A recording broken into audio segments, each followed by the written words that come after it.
You already know the price of that coffee you bought this morning, $3.47. But here's what you didn't calculate: the invisible tax you paid before you even walked into that cafe. The tax of believing you deserved a small pleasure because everything else feels too big to reach. The tax of choosing immediate comfort over delayed power. The tax of a mind that's been quietly programmed, line by line, to keep you exactly where you are. And the cruelest part? You think these are your choices, you think this is who you are. It's not. It's code. And right now, we're gonna break it. There's a strange mathematics at work in your life that doesn't add up the way you were taught. You work harder than people who have more. You're smarter than people who earn more. You make sacrifices that others wouldn't even consider. And yet, month after month, year after year, the distance between where you are and where you want to be doesn't shrink. It stretches. You've told yourself it's timing, it's luck, it's the economy, it's your circumstances, and while those things matter, they're not the whole equation. There's something else, something running in the background of your mind, like software you never installed but can't seem to delete. A set of invisible instructions that override every good intention, every plan, every promise you make to yourself about changing your financial reality. The first mechanism is called temporal discounting, but forget the academic label. Here's what it actually means. Your brain has been trained to fear future pain more than it values future gain. Every time you choose the certain small reward today over the uncertain larger reward tomorrow, you're following a program. It started young. Maybe it was the instability of never knowing if there would be enough, so you learned to take what you could get when you could get it. Maybe it was watching adults around you live paycheck to paycheck. Their stress teaching you that planning ahead is a luxury, not a necessity. Your brain learned a brutal lesson. The future isn't real. Only right now is real. So optimize for survival in this moment. That's not a character flaw. That's programming. But it's programming that keeps you locked in a cycle where you're constantly choosing the bird in hand while watching others build aviaries. Look at how you spend money when you finally have some. Not the big purchases, those you agonize over. Look at the small ones, the delivery apps, the subscription services you forgot you're paying for. The treat yourself purchases that happen when you're tired or stressed or feeling like you deserve something good. Each one is tiny, each one is justified, and each one is a symptom of the same code running. Immediate relief from discomfort is more valuable than future freedom from struggle. You've been taught to medicate the present, not to invest in a different future. Here's the part that hurts, but it's true. You've built an identity around struggling, not consciously, not proudly. But somewhere deep in your psychological architecture, there's a part of you that knows how to be the person who's trying to make it, who's working hard despite the odds, who's one break away from a better life. You know how to be that person because you've been that person for so long. What you don't know how to be is the person who has arrived, the person who has excess, the person who makes decisions from abundance instead of scarcity. And your mind, in its twisted attempt to protect you, keeps you in the identity you know how to navigate.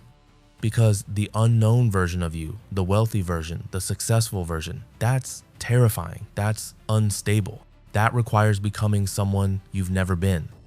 So your brain sabotages. It creates emergencies. It finds reasons why this isn't the right time. It keeps you safe in the familiar prison of almost enough. Imagine this. You get an unexpected windfall. Maybe a tax return, maybe a bonus, maybe someone pays back money they owed you. It's not life-changing money, but it's enough to matter. Enough to invest, to save, to put towards something that could grow.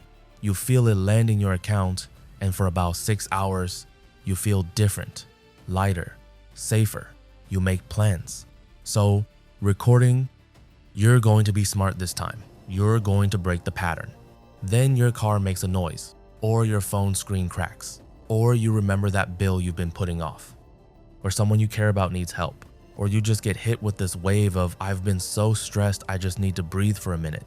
And somehow, within 2 weeks, that money is gone, distributed across a dozen small decisions that all made sense in the moment, and you're back where you started. Except now, you're also carrying the shame of having blown another chance. What you don't see is that this isn't weakness. This is your programming executing perfectly. You were never taught how to hold money, you were taught how to spend it to solve the crisis right in front of you. The second revelation cuts deeper. Your brain has constructed an elaborate defense system to protect you from the pain of hope, because hoping and failing hurts more than never hoping at all. Every time you've tried to change your financial situation and it didn't work, your brain logged that as data. Every business idea that didn't pan out, every job that didn't materialize, every investment of time or money that went nowhere, your mind recorded it. And it drew a conclusion. Trying leads to disappointment. So the safest thing to do is to stop trying in ways that matter. You can still work hard. You can still hustle.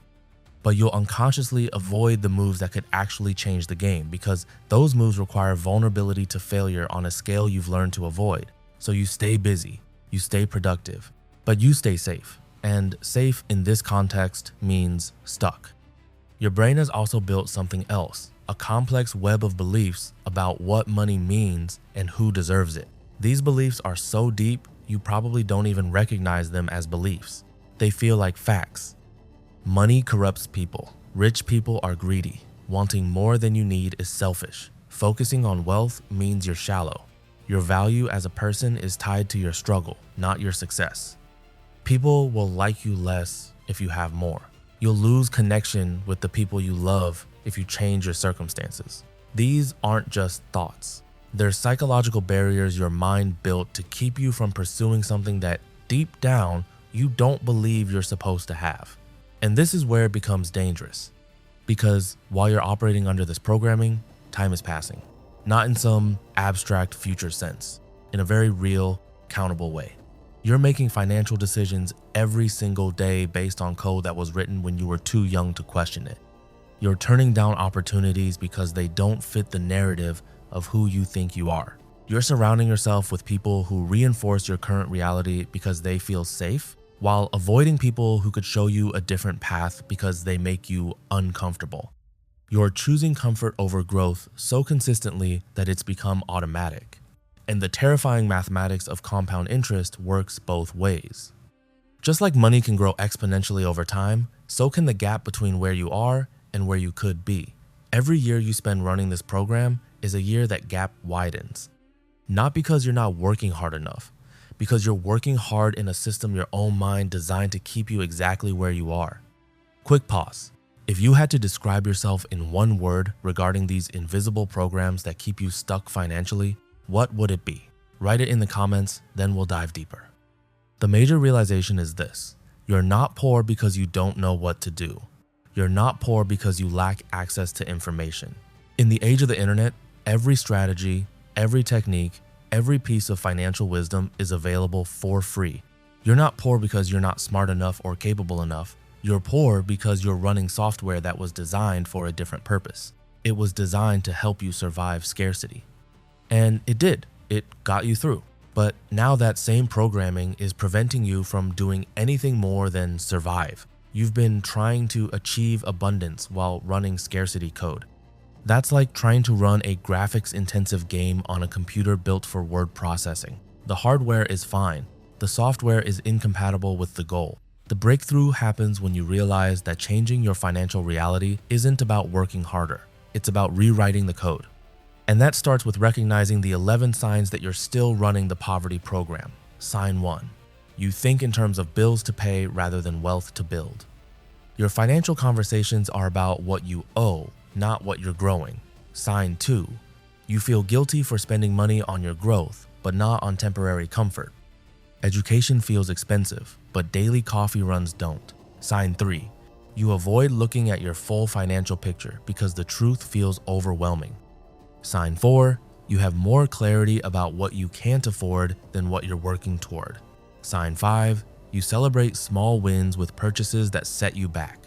Sign 6. Your financial decisions are reactive, not strategic. Sign 7. You're more comfortable talking about struggle than success.